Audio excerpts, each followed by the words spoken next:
xibaar yu wér te wóor ca tàng-tàng ba abonnez-vous pour ngeen di mën di jot suñuy vidéo. jërë ngeen jëf ci ànd ak ñun ci chaîne bi di Buzz 221 HD tey nag dañu ñëw def jàngat ci ñaari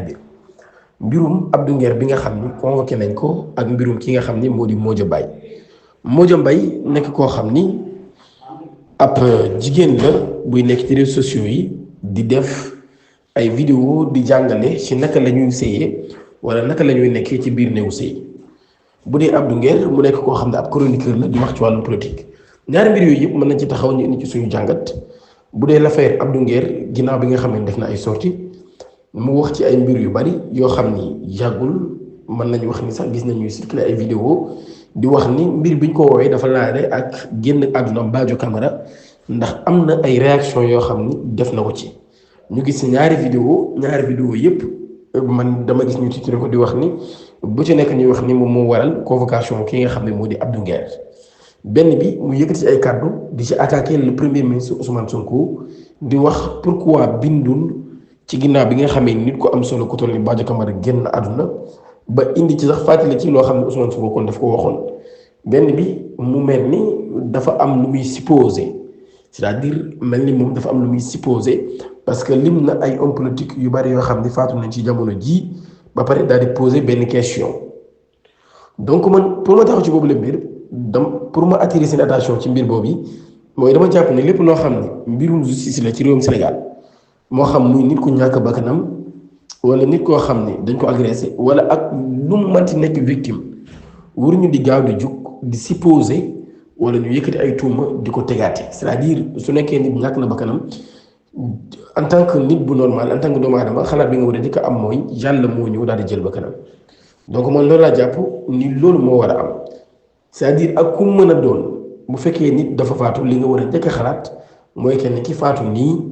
yàlla moo ñëw ak dogalam yàlla moo jël li nga xam ne moo di bakkanam mais waruñu nekk di supposer di jàpp ni nit bi faatu xëy na dafa am ku lalu ci ginnaaw xëy na dafa am lu ko def lu dul ni les autorités wala sax les juridictions compétentes ñi nga xam ni ñoom la loolu nekk seen domaine nekk seen liggéey ñoom ñooy taxaw yëkkati ay kàddu ni diw mi anam yi la faatoo. dañoo jàpp ni kon simple louche nañu tijji enquête wala yu demee noonu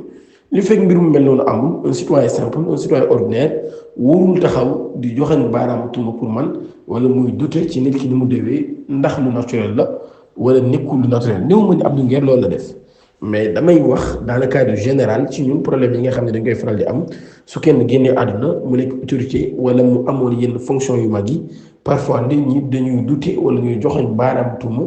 ana lan moo nekk ci ginnaaw wala sax parfois ñu bari exemple am na benn ministre bu génn nit faatu mu wax ci nag lu garaaw ñi dañu koo fàtt ginnaaw bi nga xamee ni dafa leeral dañu maquiller ay chiffres muy Moustapha Ndiaye Sèye nekk le ministre porte-parole du gouvernement nga xam ne moom mooy wax ci kàddu gouvernement bi donc mu nekkoon wax joo xam ni wax ju garaaw la jàpp naa ne loolu aussi mérité woon na ñu révoqué ko ci li nga xam ne mooy fonction yi mu am déglu ko ci man dama jàpp ni c'est-à-dire un citoyen sénégalais moo xam grade boo mën a am nga nekk ministre ak loo mën a doon am na yoo xam ne bokkul ci sa compétence waroo ci wax wala dafa am noo ci war a waxee ci loolu aussi moo tax justice bi parfois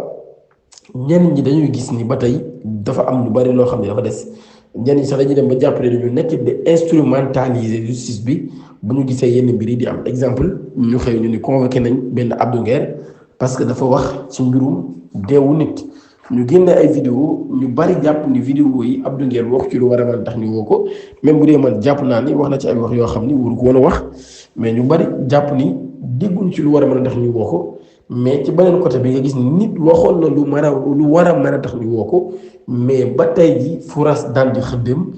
dégguñu fuñ ko woowee gisuñu fuñ ko woowee mais gisuñu benn punition boo xam ni war teg nañ ko ci kawam wala leeral na boobu leen mbir ana lan moo tax mu def ko moo tax ma jàpp ne man ci affaire boobu la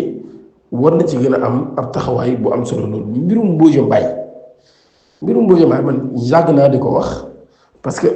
Sénégal fii ñun dafa am ay kàddu yoo xam ni wala sax dafa am ay comportement yoo xam ne en tant que sénégalais soo gisee nit am ko wala nit di ko def loolu daf lay choqué daf ñuy choqué ñun ñëpp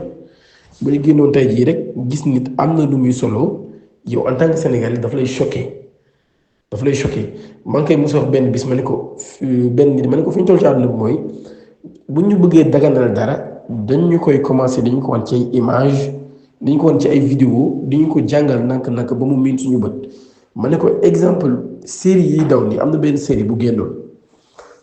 ñu commencé doon ci dégg yenn kàddu yu vulgaire yi nit ñu bari dañ doon taxaw di ko dénoncer di wane ni wax yooyu dafa ñaaw ànduñu ci mais ma ne ko même maison de production boobu doon produire série yooyu noonu mi ngi produire yeneen série yoo xam ni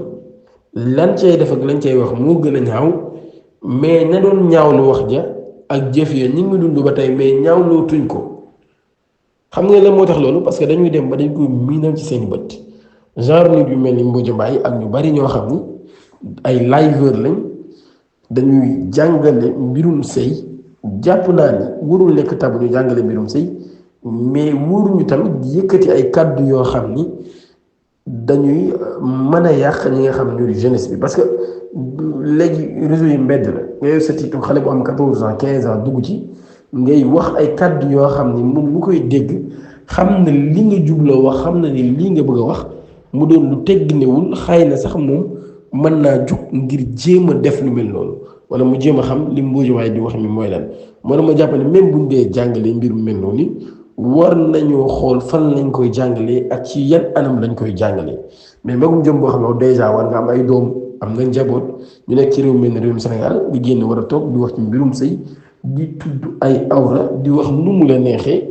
comme ni ko lenn ci suñu artiste di defee lu leen neex lañ sol lu leen neex lañ wax te yow yaa war a éduquer la jeunesse maanaam xale yi yow la ñuy def royukaay tu es un influenceur wala influenceuse lu mu ci mënti doon mais nit ñi am na loo xam ne boo ko defee tey ci ngoon bu subaa bu ñu xëyee ñu def ko am na loo xam ne boo ko solee bu ñu xëyee ñu sol ko jàpp naa nit ku mel noonu war na mën a xool li nga xam ne noonu lay jàngalee war na mën a xool li nga xam ne noonu lay solo mais aussi war na mën a xool li nga xam ne noonu lay waxee ba du def rek saay waxee loxo dem gi nii donc man l'affaire Mbodia Mbaye loolu laa ci am jàpp naa ne dañu war a fexe ba Sénégal képp koo xam ni comme li le président waxoon ñi nga xam ne dañuy nekk ci surtout bi saagaat di yëkkati ay kàddu yu ñaaw di ko teg ci deru góor ñi di yëkkati ay kàddu yu ñaaw di ko teg ci deru góor ñi parce que loolu moo bari ci suñu réseaux sociaux yi mais ñi nga xam ne aussi dañuy nekk sur les réseaux sociaux di wax ne ñoom ay jàngalekat lañ ay éducateur lañ ba pare li ñuy def ci bopp ndaw ñi mooy wàllum sexualité c'est-à-dire sexualité képp la ñuy def ci bopp ndaw ñi naka la ñuy séyee boo ko jàppee nii nga koy def ñooñu dañ leen war a censurer même bu jaree ñu créer des sites yoo xam ni privé lay doon pour ñoom képp ku bëgg li ñuy jàng nga dem inscrire foofu dugg ñu jàngal la pourquoi pas su dee lu mun da ñàkk la mais mënuñu nekk aussi di ko jàngale publiquement di leen jaajëfal baax a baax ci ànd ak ñun di sàkku ngeen abonné suñu chaîne te activer cloche notification bi pour bañ a rater suñu yeneen vidéo jërë ngeen jëf